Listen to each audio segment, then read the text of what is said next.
I remember after 2018, you talked about like reflecting on it, driving home from the stadium after losing to the Red Sox, and some of the stuff you were pondering or that was lingering in your brain. Mm-hmm. Do you have any of that from this postseason, from the series against the Jays? This one's more kind of lasting pain a little bit more on this one, because I think you guys saw, whether I was talking to you guys or talking to the media on a daily basis, like I really felt great about our team. We went through a lot this year as a club, but like by the end, we were healthy, we were playing well. So there was that pain, like, different years, like 22, we had a great year. We get to the championship series, but we were kind of spent by the championships, and we were broke. We lost some key guys. This one was as painful as any of them, in just that it's, here 3 weeks later, and it's still like, damn.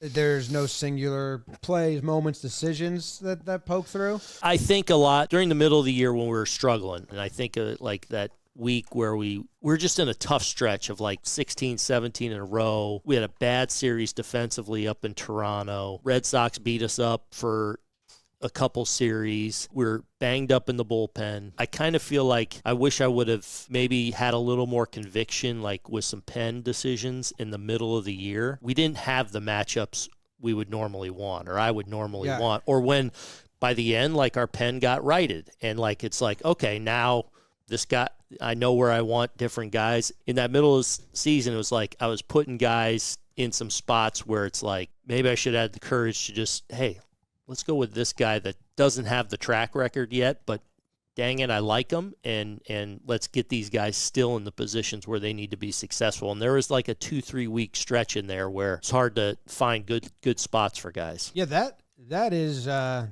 good answer, because I was going to try to get there, because I don't look at the playoffs and have like if only this in the games against the Blue Jays. My brain does what yours just did and goes to that stretch and be like, if only we got a couple more wins. Yeah. You're able to pull a couple more out there. Yeah. Now you can play that game every single year. At the end of the day, every team can play. We won 94 games, had the most wins in the American League. So it's like you look back and there's a gut-wrenching loss or 5. Mm-hmm. There's probably a few games it's like, how the heck did we win that game? So you can play that game every single year and say, yeah, if we would have just had a better stretch, then we win 98 or 100 wins, and it's a different story. But I look back at it as like, man, when we were reeling there, could I have done some things different from a pen standpoint? Maybe, maybe not.